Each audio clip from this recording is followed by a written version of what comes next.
Sa isang liblib na baryo, kung saan ang lupa ay tigang at ang mga taniman ay halos hindi namumunga, nakatayo ang isang dambuhalang puno ng balete. Ang mga ugat nito ay tila ahas na nakalawit sa lupa at ang mga sangay nag-uugnay-ugnay na waribay bubong na nagbibigay lilim sa paligid. Ang mga matatanda sa baryo ay may iba't ibang kwento tungkol dito. Ang ilan ay takot, naniniwalang may masamang espiritu na nananahan, ngunit ang iba na may nagtataka kung bakit kahit kailan hindi pa ito nayanig ng bagyo ni natutuyo ang dahon. Sa ilalim ng punong ito, nakatira ang 3 engkanto, isang pamilya na nagmumula sa lahi ng mga tagapangalaga ng kalikasan. Amaro, ang ama, ay may kakayahang magpagaling gamit ang mga dahon at bulaklak ng puno. Lunara, ang ina, ay may tinig na kapag kumanta ay nakakapagpausbong ng halaman at nakakabuhay ng mga tuyong sanga. At ang kanilang anak na si Elian, isang masayahing nilalang na may kakayahang makipag-usap sa mga hayop at ibon ng kagubatan. Bagaman sila'y mga engkanto, ang kanilang puso ay nakaugnay sa mga tao, lalo na sa isang pamilya na naninirahan malapit sa puno, sina Mang Teryo, ang ama, si Aling Rosa at ang kanilang 3 anak. Mahirap lamang sila. Araw-araw, si Mang Teryo ay nag-aararo gamit ang lumang kalabaw, ngunit bihira itong magbunga. Si Aling Rosa na may naglalako ng gulay na halos walang bumibili. Madalas, isang latang sardinas lang ang inuulam nila sa maghapon. Ngunit sa kabila ng kahirapan, hindi nawawala sa kanila ang dasal at pananalig na darating din ang ginhawa. Isang gabi ng kabilugan ng buwan, habang si Mang Teryo ay pauwi mula sa bukid, narinig niya ang isang mahinahong tinig mula sa lilim ng balete. "Kung ikaw ay pagod, halika at magpahinga," wika ng tinig. Nagulat siya ngunit hindi natakot. Alam niya sa mga alamat na may naninirahan sa puno, at sa halip na tumakbo, siya'y lumapit. Doon niya nasilayan ang 3 nilalang na kumikinang ang balat at parang may liwanag na bumabalot sa katawan. "Hindi kami kaaway," ani Amaro. "Matagal ka na naming pinagmamasdan. Alam naming hirap ka sa buhay, ngunit hindi ka kailanman nagreklamo. Dumating na ang panahon upang kami makatulong." Lumapit si Lunara, sabay inabot kay Mang Teryo ng isang sisidlan na yari sa bao ng niyog. "Tubig ito mula sa ugat ng balete. Ihalo mo sa lupa ng iyong sakahan at makikita mong bubunga ng sagana ang iyong mga pananim." Si Elian na may ngumiti at nagsabi, "Ako ang bahala sa mga hayop. Mula ngayon, hindi na sila lalapit sa iyong taniman upang manira." Hindi makapaniwala si Mang Teryo. Para bang isang panaginip ang lahat, ngunit sa kabila ng kanyang pagdududa, tinanggap niya ang kanilang alok. Kinabukasan, isinaboy niya ang mahiwagang tubig sa kanyang palayan. Sa loob lamang ng ilang araw, ang dati tuyot na mga palay ay biglang namukadkad, nagiging gintong butil na kumikislap sa ilalim ng araw. Nagimbal ang buong baryo. Wala pang nakakita na sa loob ng isang linggo'y ganito kabilis lumago ang ani. Habang dumaraan ang mga araw, patuloy ang pagyabong ng kanilang sakahan. Si Aling Rosa naman ay nakatanggap ng mga bungang gulay na singtamis ng pulot at singtabang ng bagong ani. Mula noon, hindi na sila nagugutom. Ngunit kasabay ng pagangat ng kanilang buhay, may mga matang nagsimulang magmasid. Ang mga kapitbahay na naiinggit, ang mga sakim na may-ari ng lupa, at maging ang mga taong hindi naniniwala sa kababalaghan ay nagsimulang mag-usisa. Paano nangyari iyon? Anong sikreto nila? Hindi nila alam na sa likod ng lahat ng iyon, nakatayo ang mahiwagang balete at ang pamilya ng mga engkanto na patuloy na nagbabantay. At dito magsisimula ang kwento ng pagbabago, pagsubok at pagtatanggol. Hindi lamang ng isang pamilya, kundi ng buong baryo. Mabilis na kumalat sa buong baryo ang balitang namumunga na nangsagana ang lupain ni Mang Teryo. Ang dating tuyot na palay ay biglang umusbong at ang mga gulay na tinda ni Aling Rosa ay naging matamis at malasa, kaya't dagsa ang mga mamimili. Ngunit kasabay ng paghusbong ng biyaya, kasabay din nitong umusbong ang pag-aalinlangan ng mga kapitbahay. Imposible yon, wika ng isang matandang magsasaka. Kahit anong dilig ko, hindi ganyan kabilis tumubo ang tanim. Baka may ginamit silang kulam o orasyon, dagdag pa ng isa. Habang ang ilan naman ay pabulong na nagsasabing may lihim silang tinatago. Sa kabila nito, patuloy ang pamilya ni Mang Teryo sa kanilang pamumuhay. Hindi nila iniinda ang mga bulong at paninira dahil alam nilang ang lahat ng kanilang nakamtan ay galing sa tulong ng mga nilalang na kanilang hindi pa lubos nakikilala. Isang gabi, muling nagpakita ang pamilya ng mga engkanto. Mula sa ilalim ng punong balete, lumitaw ang liwanag na tila mga alitaptap na nagbubuklod at doon sumulpot sina Amaro, Lunara at Elian. Mang Teryo, ani Amaro, ang lahat ng bagay ay may kapalit. Sa tuwing kami tutulong, kailangan mo ring pangalagaan ang punong ito.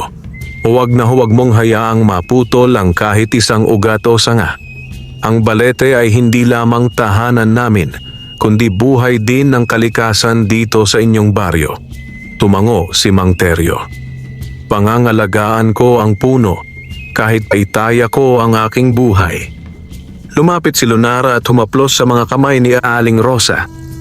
Ikaw anak ay may pusong busilak. Ikaw ang magdadala ng biyaya sa iba. Ang ani ninyo ay hindi lamang para sa inyong pamilya, kundi para rin sa inyong mga kapitbahay. Nagkatinginan si Aling Rosa at si Mang Teryo. Alam nilang tama ang engkantada. Kaya't mula noon tuwing makaani sila, hindi lamang nila ito itininda, kundi ibinabahagi rin sa mga nagugutom sa baryo. Subalit habang tumitindi ang kasaganaan sa paligid ng balete, lalo namang lumalalim ang inggit ng mga mayayamang nagmamay-ari ng lupa. Isa sa kanila ay si Don Marcelo, ang pinakamayaman at pinakamapangabusong hasyendero sa lugar. Sa kanyang isip, hindi maaaring masumangat ang mahihirap kaysa sa kanya. Hindi ako papayag na mas sikat pa sila kaysa sa akin, bulong nito habang nakaupo sa kanyang malapad na upuan. Alamin ninyo kung ano ang sikreto nila. Ipinatawag niya ang kanyang mga tauhan upang silipin ang sakahan ni Mang Teryo. Doon nila napansin na ang lupa sa paligid ng kanilang bukirin ay mas mayabong at malago, lalo na sa lugar kung saan nakatayo ang malaking balete. Don Marcelo, wika ng isang tauhan, tila may kinalaman ang punong iyon. Laging may liwanag na nakikita roon tuwing gabi. Napatango ang hasyendero at ngumiti ng tuso. Kung ano man ang sikreto nila, akin yon. At kapag nakuha ko, wala nang makakakain dito kung hindi sa pamamagitan ko. Samantala, si Elian, ang batang engkanto, ay nakaramdam ng panganib. Dumating siya sa bahay ni Mang Teryo isang gabi at bumulong sa panganay nilang anak na si Lira. Mag-ingat kayo. May mga matang nagmamasid at may pusong puno ng kasakiman. Huwag ninyong ipagsabi tungkol sa amin. Kinabukasan, muling dumami ang mga tsismis sa baryo. May ilan na nagsasabing may mga multong nakikita sa ilalim ng balete. May ilan namang nagbabalak na putulin ito dahil baka magdala raw ng kamalasan. At sa gitna ng lahat ng ito, unti-unti nang lalapit ang panganib hindi lamang sa puno, kundi pati sa mga taong kumakapit sa kabutihan ng mga engkanto. Lalong umigting ang kasakiman ni Don Marcelo nang makarating sa kanyang pandinig ang mga bulong-bulungan tungkol sa mahiwagang puno ng balete. Para sa kanya, hindi maaaring manatili ang hiwagang iyon sa kamay ng mahihirap. Ang lahat ng bagay na nagbibigay ng kapangyarihan at kayamanan ay nararapat na mapasakan niya lamang. Isang gabi, tinipon niya ang kanyang mga tauhan sa kanyang malaking bahay. Ang lamparay nagbigay ng mahinang liwanag habang ang kanyang mga tauhan ay nakayukod, nakikinig sa bawat salita niya. Alam kong ang puno ng balete ang susi sa biglaang kasaganaan ni Mang Teryo at ng kanyang pamilya. Maring sabi ni Don Marcelo, bukas ng gabi, pupuntahan ninyo iyon. Putulin ninyo ang mga ugat, sunugin ninyo ang mga sanga, at akin ang lahat ng taglay nitong hiwaga. Nagkatinginan ang kanyang mga tauhan. May kaba sa kanilang mga mata. Isa sa kanila ang bumulong. Ngunit Don Marcelo, sabi ng matatanda, sumpa raw ang tatama sa sino mang sisira sa balete. May mga espiritong nagbabantay. Napangisi si Don Marcelo at tumawa ng malakas. Mga alamat lamang iyan. Wala akong pinaniniwala ang sumpa. Ako ang pinakamakapangyarihang tao sa bayang ito. Kung may espiritu man, luluhod sila sa akin. Samantala, sa ilalim ng liwanag ng buwan, nagtipo ng pamilya ng mga engkanto. Ramdam ni Amaro ang darating na panganib. Lunara, wika niya, nararamdaman ko ang kasakiman ng tao. Ang punong ito'y nasa bingit ng kapahamakan. Nagpikit ng mga mata si Lunara at umawit. Ang kanyang tinig ay umalingaw-ngaw sa hangin, tumampi sa mga dahon at sanga ng balete. Muling nabuhay ang liwanag sa paligid at tila naghigpit ang mga ugat na parabang naghahanda sa isang laban. Ngunit alam nila na hindi sapat ang kanilang kapangyarihan kung ang mismong mga tao ng baryo ay kakampi sa kasamaan. Kaya't pinatawag ni Amaro si Mang Teryo at ang kanyang pamilya. May balak ang isang taong sakim na wasakin ang punong ito, wika ni Amaro. Kapag nagtagumpay siya, hindi lamang kami ang mawawala, kundi pati ang kasaganaan sa inyong lupain. Ang biyayang natamo ninyo ay maglalaho at ang sumpa ng gutom ay babalik. Nanginginig si Mang Teryo sa narinig. Anong maaari naming gawin? Kami may hirap lamang. Ngumiti si Elian, ang batang engkanto. Hindi ninyo kailangang maging makapangyarihan para lumaban. Ang kailangan ninyo ay tapang at pagkakaisa. Kami kakampi ninyo. Sa mga sumunod na araw, pinili ni Mang Teryo na magbahagi ng kanilang ani sa mas marami pang kapitbahay.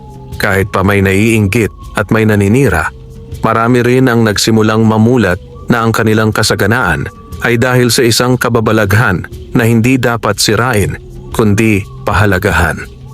Ngunit hindi lahat ay kumbinsido. May ilan sa baryo na natatakot at naniniwalang mas mabuti pang putulin ang balete bago magdala ng masamang espiritu. At iyon ang naging daan upang lalong lumakas ang impluensya ni Don Marcelo. Kung hindi ninyo kakampi ang mga mahihirap, akin kayong kakampi, wika ng hasyendero. Kapag naputol ang balete, ibabahagi ko ang yaman nito sa inyo. Sa dilim ng gabi, habang humahampas ang malamig na hangin, nagsimula nang lumapit ang mga tao ni Don Marcelo sa puno. May dalang mga palakol at sulo. Hindi nila alam, nakamasid ang tatlong engkanto, handang ipagtanggol ang kanilang tahanan, at ang pamilyang nagpakita sa kanila ng kabutihan. Gabi ng kabilugan ng buwan. Ang buong baryo ay tahimik, tanging huni ng mga kuliglig at iyak ng tikling ang maririnig sa mga palayan. Subalit sa dilim ng kagubatan, may mga yapak ng tao ang lumalapit sa pusod ng baryo, sa mismong kinaroroonan ng mahiwagang puno ng balete. Ang mga tauhan ni Don Marcelo, armado ng mga palakol, gulok at may dalang mga sulo, ay naglakad na tila mga anino. Ang ilan sa kanila ay nanginginig, hindi dahil sa lamig, kundi dahil sa kaba. Sigurado ba kayo rito? Bulong ng isa. Kung totoo ang mga sabi-sabi, baka mapahamak tayo. Tahimik, singhal ng pinuno ng grupo. Iyan ang utos ng Don. Kapag nagtagumpay tayo, bibigyan niya tayo ng lupain at ginto. Huwag kayong duwag. Habang papalapit sila, biglang may malamig na simoy ng hangin na dumaan, sinundan ng pagkaluskos ng mga dahon ng balete. Tila ba ang punong matanda ay nagbabadya ng galit. Ang mga ugat ay gumalaw na parang mga ahas, bahagyang gumapang sa lupa, dahilan upang matigilan ang ilan sa kanila. Diyos ko! Bulong ng isang tauhan habang nag-aantanda ng krus. Parang buhay ang puno. Ngunit bago pa sila makasugod, lumitaw ang tatlong nilalang mula sa liwanag ng buwan. Kumikinang ang kanilang anyo, sina Amaro, Lunara at ang batang si Elian. Ang kanilang presensya ay nagdulot ng sindak at paghanga. Mangahas kayong sumira sa punong ito? Matinis na tinig ni Amaro ang umalingaw-ngaw. Hindi lamang ito puno. Ito'y tahanan, buhay at tagapag-ingat ng kalikasan sa inyong baryo. Kapag sinira ninyo ito, kasamaan ang aanihin ninyo. Ngunit hindi natinag ang pinuno ng mga tauhan. Itinaas nito ang palakol at sumigaw, "Mga multo lamang kayo. Walang kapangyarihan laban sa aming mga tao." At sa isang iglap, inundayan niya ng hampas ang isa sa malalaking ugat. Ngunit bago pa tumama ang palakol, kumanta si Lunara. Ang kanyang tinig ay dumaloy sa hangin, naging alon ng liwanag na tumama sa lupa. Biglang nagugat ang damo at baging, lumitaw at pumulupot sa mga braso at paa ng mga tauhan, dahilan upang mabitawan nila ang kanilang mga sandata. Si Elian naman ay some whistle at mula sa paligid dumating ang mga ibon, paniki at mga maliliit na hayop ng gubat. Ang mga ito'y nagliparan at nagsipagsugod dahilan upang magtakbuhan ang ilan sa mga tauhan ni Don Marcelo sa takot. Ngunit may ilan pa ring nagpilit lumaban. Sinindihan nila ang mga sulo at itinutok sa puno. Umalingasaw ang amoy ng usok habang sinusubukang sindihan ang tuyong damo sa paligid.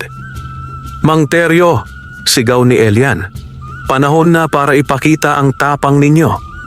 Sa mismong oras na iyon, dumating sina Mang Teryo, Aling Rosa at ang kanilang mga anak, kasama ang ilan pang kapitbahay na naniniwala sa kabutihan ng engkanto. May dala silang mga timba ng tubig at agad nilang pinatay ang mga sulo. "Hindi namin hahayaang sirain ninyo ang punong ito," buong tapang na sigaw ni Mang Teryo. Nagkaroon ng gulo at habulan sa paligid ng balete. Ang mga tauhan ni Don Marcelo ay nagkalat, binulabog ng mga hayop at binigti ng mga baging. Ngunit bago pa tuluyang umatras ang lahat, tumigil sila at muling nagtipon. "Muli tayong babalik," sigaw ng pinuno habang nagmamadaling umatras. "Hindi ninyo kami mapipigilan. Ang Don ang may huling salita." At sa gabing iyon, nagwagi ang mga engkanto at ang pamilyang kanilang tinutulungan, ngunit alam nilang hindi pa tapos ang laban. Si Amaro ay nagsalita, mabigat ang tinig. "Ang simula lamang ito. Darating ang mas malaking panganib at kailangang maging handa tayo dahil ang kasakiman ay hindi basta-basta sumusuko." Nagbalik sa kanyang malaking bahay si Don Marcelo na puno ng galit at pagkabigo. Ang kanyang mga tauhan ay sugatan. Ang ilan ay may galos na dulot ng mga baging na tila may sariling isip, at ang iba na may nanginginig pa sa takot dahil sa mga hayop na sumalakay. "Mga duwag!" sigaw ni Don Marcelo habang itinapon ang hawak na baso ng alak sa sahig. "Hindi ninyo kayang gampanan ang simpleng utos ko? Paano ninyo tatalunin ang isang matandang puno kung parang mga batang takot kayo sa anino?" Tahimik lamang ang kanyang mga tauhan, nakayuko at walang magawa. Subalit sa kaloob-looban ni Don Marcelo, nararamdaman niya ang pagnanasa, isang pagnanasa sa kapangyarihan ng puno. Hindi siya natatakot sa mga engkanto, bagkus lalo siyang nahuhumaling na makuha ang kanilang hiwaga. Kung totoo ngang may mga espiritu roon, bulong niya sa sarili, hahanapin ko ang paraan upang mapasunod sila sa akin. Hindi ako titigil hanggat hindi ko nakakamtan ang kanilang kapangyarihan. Samantala, sa ilalim ng mahiwagang balete, nagtipon ang pamilya ni Mang Teryo at ang tatlong engkanto. Ang liwanag ng buwan ay dumadaloy sa pagitan ng mga sanga, nagbigay ng katahimikan at sagradong pakiramdam sa bawat isa. "Mang Teryo," wika ni Amaro, "hindi pa tapos ang panganib. Si Don Marcelo ay hindi basta-basta susuko. Gagawin niya ang lahat upang sirain ang punong ito. Tumayo si Mang Teryo at mariing tumango. Kung ganoon, ipagtatanggol namin ang puno. Hindi lamang dahil sa inyo, kundi dahil ito ang naging bahagi na ng aming buhay. Ang punong ito ang dahilan kung bakit kami nabuhay mula sa gutom. Hinding-hindi namin ito pababayaan. Lumapit si Lunara at hinawakan ang kamay ni Aling Rosa. Rosa, ikaw at ang iyong mga anak ang magiging gabay sa iba pang mga tao. Kailangan ninyong ipakita na ang biyayang dala ng balete ay hindi para sa iilan lamang, kundi para sa lahat. Ang panganay nilang si Lira ay tumindig at nagsalita. Kung kinakailangan, handa akong magbantay gabi-gabi. Hindi kami matatakot. Ngumiti si Elian, ang batang engkanto. Tunay kayong may tapang. At dahil diyan, tutulungan namin kayo higit pa kaysa dati. Sa isang iglap, inilapit ni Amaro ang kanyang kamay sa dibdib ni Mang Teryo. Isang liwanag ang dumaloy mula sa palad ng engkanto at pumasok sa katawan ng magsasaka. Nakaramdam siya ng init at lakas na hindi pa niya naranasan. Iyan ang basbas ng punong balete, wika ni Amaro. Kapag dumating ang panganib, tatawag ito ng lakas sa iyong kalooban. Ginawa rin iyon kay Aling Rosa at sa kanilang mga anak, at lahat sila'y nakaramdam ng kakaibang tapang. Ngunit habang sila'y nanunumpa ng pagkakaisa, si Don Marcelo na may nagtungo sa isang kilalang mangkukulam sa kabilang baryo, si Aling Sabel, isang matandang babae na kilala sa kanyang madilim na kapangyarihan.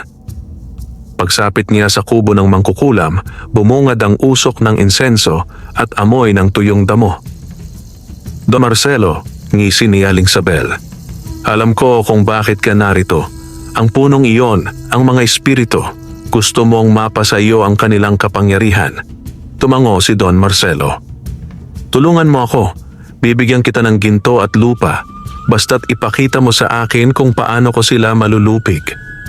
Tumawa si Aling Sabel, isang halakhak na parang nagmula sa kailaliman ng lupa. Kung ganoon, kailangan mong isakripisyo ang isang bagay na mahalaga sa iyo.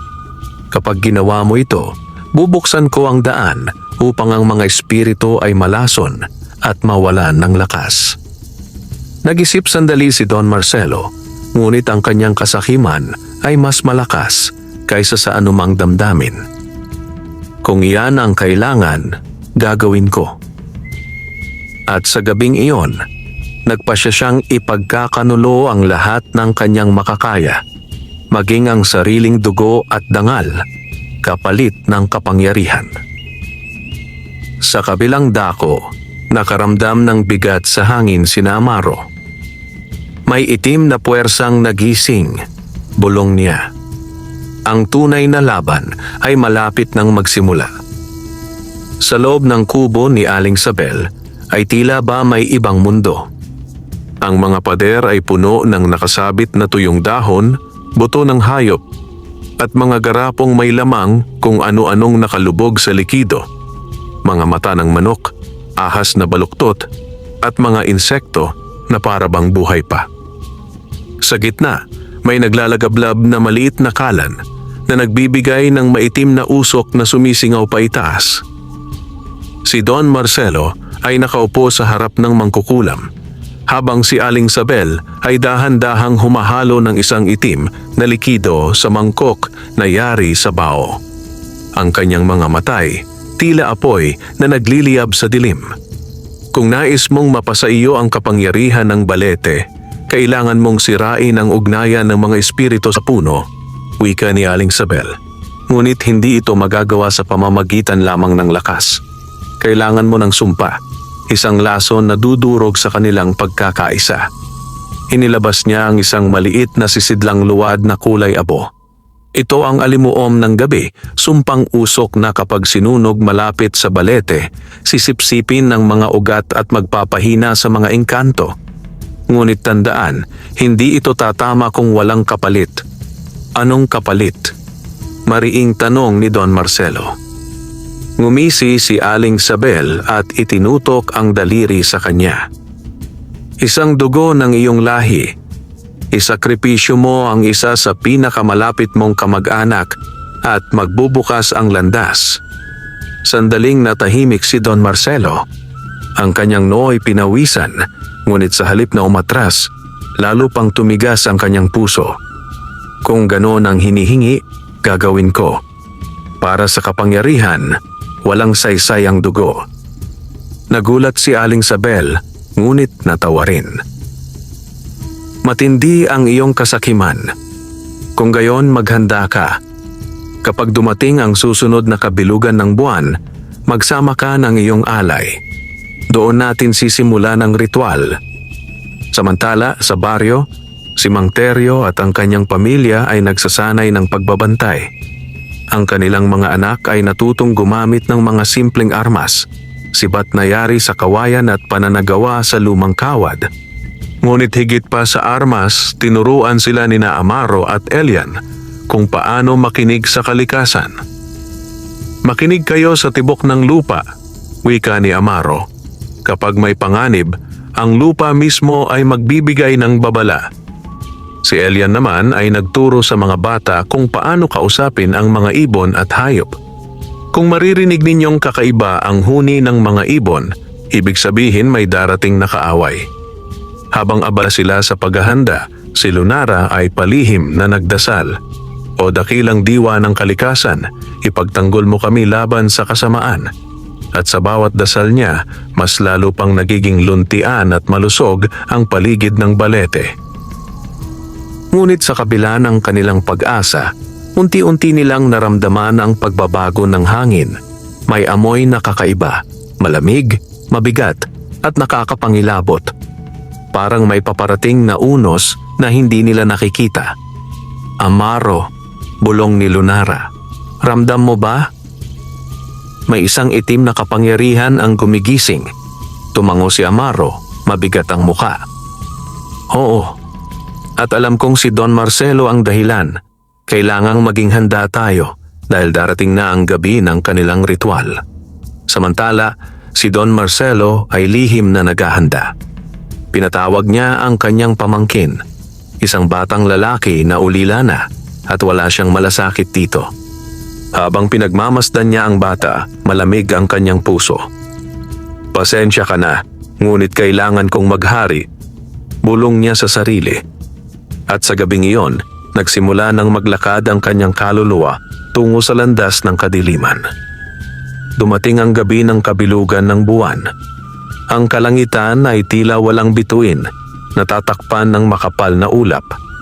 Ang hangin ay mabigat, parang may masamang balak na nakadapo sa bawat sulyap ng dilim. Sa pusod ng kagubatan, nakaupo si Aling Sabel sa harap ng isang bilog na bato. Sa paligid nito'y may nakaguhit na mga simbolo mula sa dugo ng manok at nakapalibot ang mga kandilang kulay itim na naglalagablab ng apoy na kulay berde. Sa kanyang tabi ay naroon si Don Marcelo, tanga ng kanyang pamangkin na nakagapos, nanginginig at humihikbi. Simulan na natin, malamig na tinig ni Don Marcelo. Ngumiti si Aling Sabel. Huwag kang magmadali, ang bawat sumpa ay may tamang panahon. Sa oras na sumilip ang buwan sa ulap, doon natin bubuksan ang lagusan ng kadiliman. Dumukot siya ng abo mula sa sisidlang luwad at isinaboy sa apoy. Biglang umusok ng maitimang paligid at nagiba ang hugis ng apoy. Naging mga kamay na parang gustong kumawala mula sa lupa. Itinaas ni Aling Sabel ang sisidlan na kulay abo. Narito ang alimuom ng gabi. Kapag ito'y sinunog malapit sa balete, sisipsipin ng ugat ang lason at manghihina ang mga engkanto. Ngunit bago iyon, kailangan mo munang mag-alay ng dugo. Tinulak niya ang pamangkin sa gitna ng bilog. Ang batay nagsisigaw, "Tio Marcelo! Tulong!" Ngunit mariin ang tingin ng hasyendero, walang bakas ng awa. Kinuha niya ang patalim na iniabot ni Aling Sabel. Ang kanyang mga kamay ay nanginginig sa unang sandali, ngunit ang kanyang kasakiman ay mas malakas kaysa sa anumang damdamin. Sa isang iglap, itinusok niya ang patalim sa dibdib ng pamangkin. Umalingaw-ngaw ang sigaw ng bata at ang kanyang dugo'y umagos sa mga simbolo.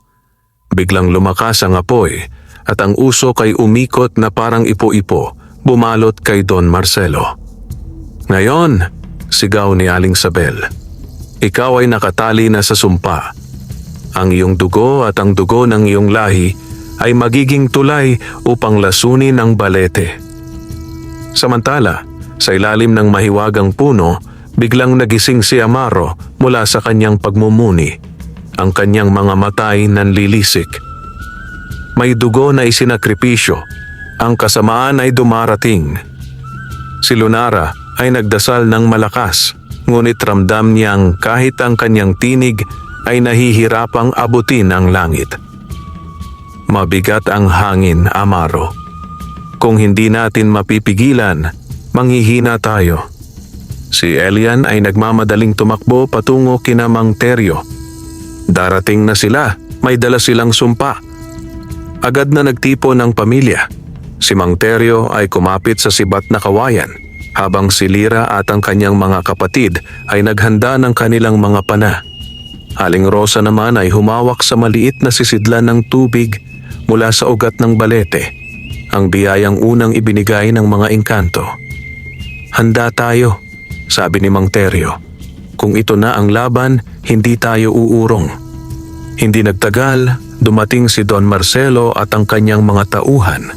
Sa kanilang gitna ay dala niya ang sisidlang luwad na naglalabas ng maitim na usok. Ang kanyang mukha ay nag-iba, namutla, at ang kanyang mga matay tila itim na walang balinaw, parang siya'y inangkin ng kasamaan.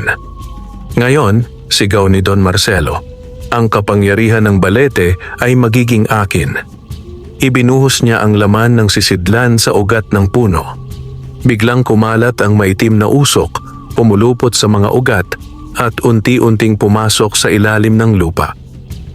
Niyanig ng balete ang kanyang katawan at ang mga dahon ay naglagas na parang umuungol. Ang mga engkanto'y napaatras, napangiwi sa sakit. Si Amaro ay napaluhod, si Lunara'y hindi makakanta, at si Elian ay humawak sa puno na tila inaagawan ng hininga. "Hindi!" sigaw ni Mang Teryo. "Hindi kami papayag na magtagumpay ka, Don Marcelo." At nagsimula ang digmaan ng liwanag laban sa dilim. Umugong ang buong paligid nang pumasok ang maitim na usok sa mga ugat ng balete. Ang dating malakas na puno ay nagsimulang manginig. Ang mga dahon ay nagdilaw, ang mga sangay unti-unting nagkukulubot. Ang liwanag na bumabalot sa mga engkanto ay kumupas at ang kanilang mga katawan ay tila pinapahina ng lason. Si Amaro ay napaluhod, pinipigilan ang bigat na dumadapo sa kanyang balikat. Hindi ko mapigil ang sumpa," bulong niya. Si Lunara na may nawalan ng tinig, ang kanyang awit ay hindi na makaabot sa mga dahon. Si Elian ay nanginginig, pinipilit kumapit sa puno. "Magpakailanman ay akin na kayo," sigaw ni Don Marcelo habang nakatayo sa harap ng puno na may mga matang nagliliyab sa kasamaan. Ngunit tumindig si Mang Teryo at humarap sa kanya. "Hindi mo kayang angkinin ang biyayang hindi sayo. Ang punong ito ay buhay ng kalikasan at ng buong baryo. Kung gusto mong sirain ito, kailangan mo munang dumaan sa amin." Kasama ang kanyang mga anak, sabay-sabay nilang hinarangan ang mga tauhan ni Don Marcelo. Ang mga sibat at pananagawa sa kawayan ay sumalubong sa mga palakol at gulok. Tumama ang mga pana sa mga sulo, pinapatay ang apoy. Ang mga anak ni Mang Teryo, kahit nanginginig, ay buong tapang na lumaban. Si Aling Rosa na may tumakbo patungo sa mga ugat ng balete at isinaboy ang natitirang tubig mula sa sisidlang ibinigay ni Lunara noon. Sa bawat patak, unti-unting bumabalik ang kaunting sigla ng puno, bagamat pinipigilan ng sumpang usok ang ganap na paggaling. "Rosa!" sigaw ni Lunara na halos mawalan ng lakas. "Ituloy mo, ikaw ang magbibigay buhay."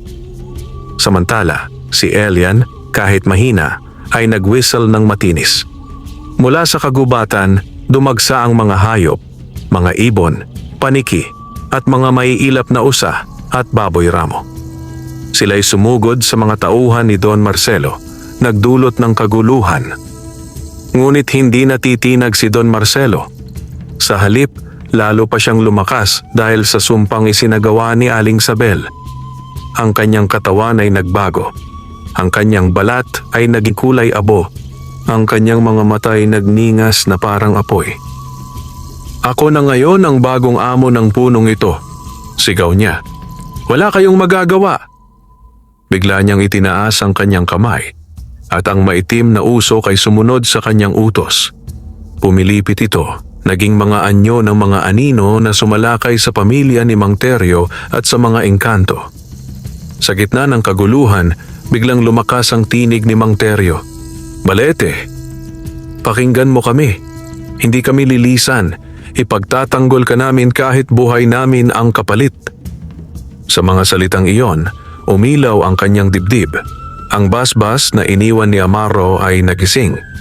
Isang liwanag ang kumalat mula kay Mang Teryo, pumulupot sa mga anak at kay Rosa.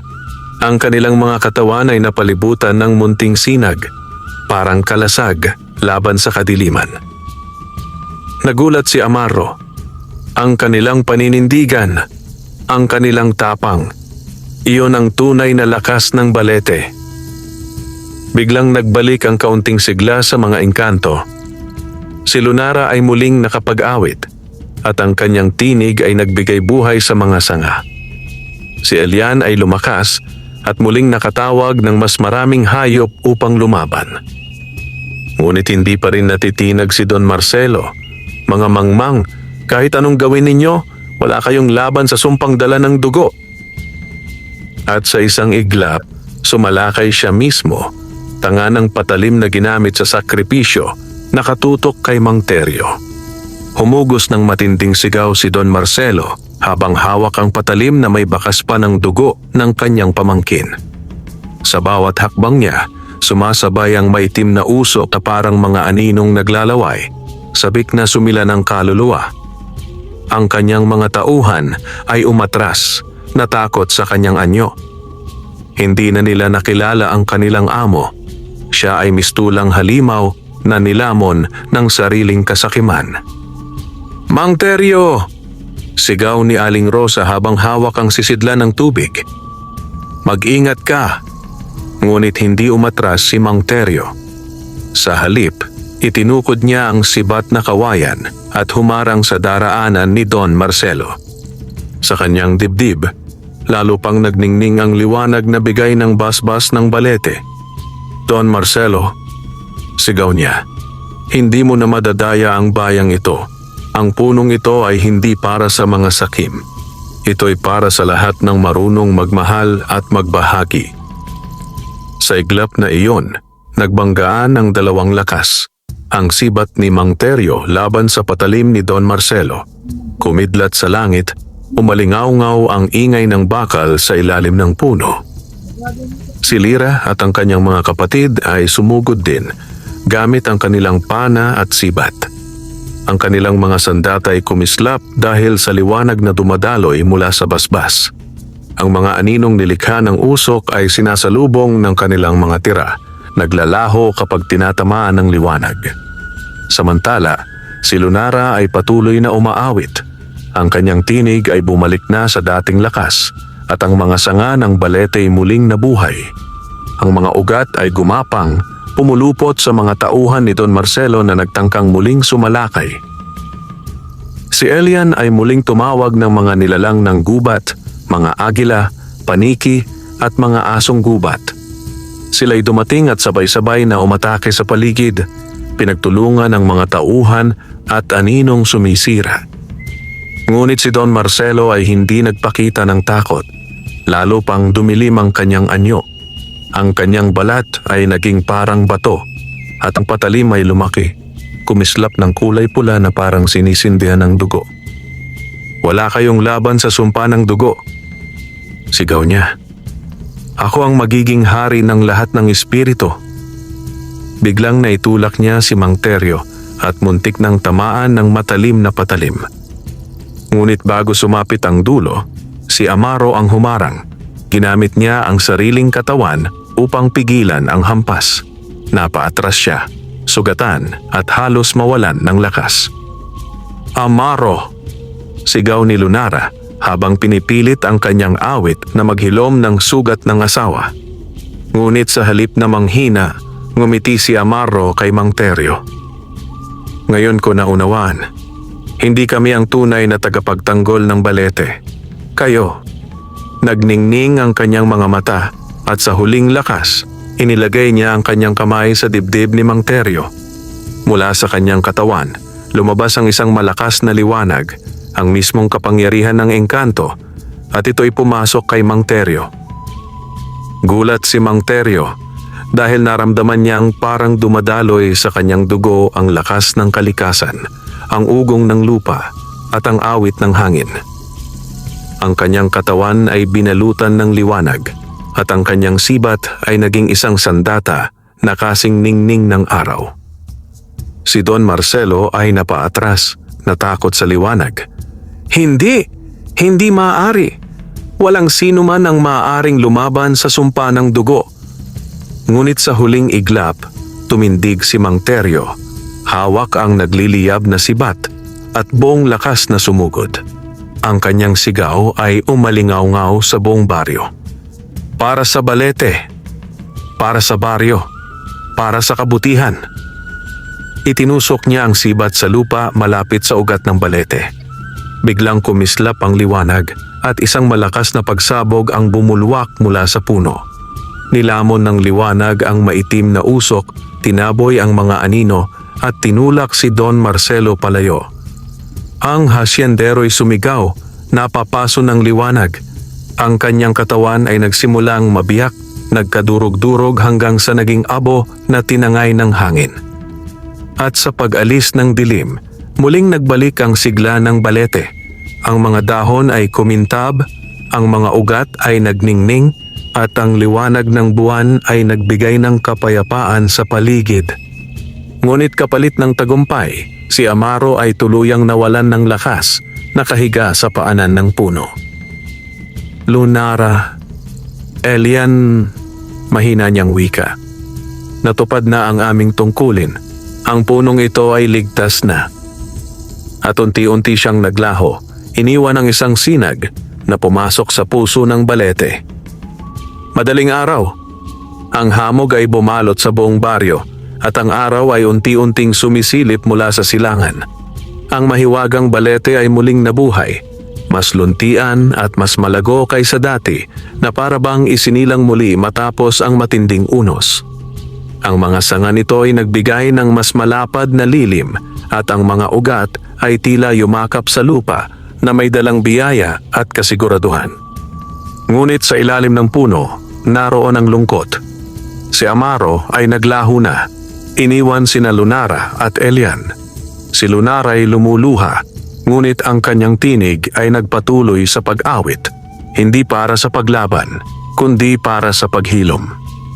Ang kanyang awit ay dumaloy sa hangin, nagbibigay ginhawa sa lahat ng sugatan at takot na pusong nakibaka noong gabing iyon. "Mang Teryo," wika ni Lunara habang pinapahid ang kanyang luha, "huwag kayong malungkot sa pagkawala ng aking asawa. Ang kanyang lakas ay nananatili sa balete at sa inyong puso. Ang kanyang sakripisyo ay nagbigay ng bagong simula hindi lamang sa amin, kundi sa buong baryo." Si Mang Teryo ay lumuhod, pinakikiramdaman ang tibok ng lupa. Ramdam niya ang kapangyarihan ni Amaro na dumadaloy sa kanya, ngunit hindi niya ito inangkin. Alam niyang ito ay dapat gamitin para sa kabutihan, hindi para sa sariling kapakinabangan. "Pangangalagaan namin ang punong ito at ang inyong pamilya," tugon ni Mang Teryo. "Ito'y hindi lamang biyaya para sa amin, kundi para sa lahat ng nakatira sa paligid nito." Si Elian, bagamat nalulungkot sa pagkawala ng kanyang ama, ay ngumiti kay Lira at sa mga kapatid nito. "Hindi kayo nag-iisa. Mula ngayon, ako'y magiging kapatid ninyo. Sama-sama nating babantayan ang balete. At mula sa araw na iyon, naging masagana ang baryo. Ang dating tigang na lupa ay nagkaroon ng buhay. Ang mga bukirin ay hindi na natutuyo at ang mga ani palaging masagana. Ang mga tao'y natutong magbahagi at magtulungan. Naaalala ang gabing muntik nang maagaw sa kanila ang lahat ng kabutihan. Si Don Marcelo na may hindi na muling nasilayan. Ang kanyang pangalan ay nanatiling babala na ang kasakiman ay walang patutunguhan kundi pagkawasak. Samantala, ang Balete ay naging banal na lugar. Dito nagtitipon ang mga tao upang magpasalamat, mag-alay ng panalangin at magdiwang ng ani. Sa tuwing may bagyo o tagtuyot, ang puno ay nagiging kanlungan at ang mga engkanto, sina Lunara at Elian, ay patuloy na nagbabantay kasama ang alaala ni Amaro na nakaukit sa puso ng lahat. Ang punong ito ay hindi lamang aming tahanan, sabi ni Lunara sa isang pagtitipon, kundi ito rin ang inyong buhay. Hanggat nagkakaisa kayong lahat, walang sumpa o kasamaan ang makakawasak sa inyo. At mula noon, ang baryo ay tinawag na Baryo Balete. Isang lugar na ipinanganak mula sa hirap, pinalakas ng kabutihan at pinangalagaan ng mga engkanto.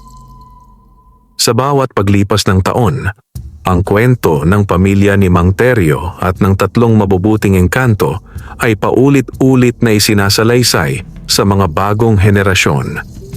Isang paalala na ang totoong kapangyarihan ay hindi nasusukat sa yaman o kapangyarihan kundi sa tapang, pagkakaisa at pagmamahal sa kapwa. At sa ilalim ng mahiwagang puno ng Balete, nanatiling buhay ang alaala ng sakripisyo at pag-asa, isang walang hanggang liwanag na hindi kailanman magdidilim. Lumipas ang mga taon at ang baryo na dating halos walang makain ay naging isang lupain ng kasaganaan at pagkakaisa. Ang mga bukirin ay palaging luntian, ang mga palay ay laging ginintuang anihin, at ang mga gulay at prutas ay sagana sa lasa at tamis. Ang mga bata ay lumaki na hindi na nakaranas ng gutom, at ang mga matatanda ay namuhay na may kapayapaan sa kanilang puso. Ang Baryo Balete ay naging tanyag sa mga karatig lugar, hindi dahil sa kayamanan o palasyo, kundi dahil sa kakaibang pagkakaisa ng mga tao.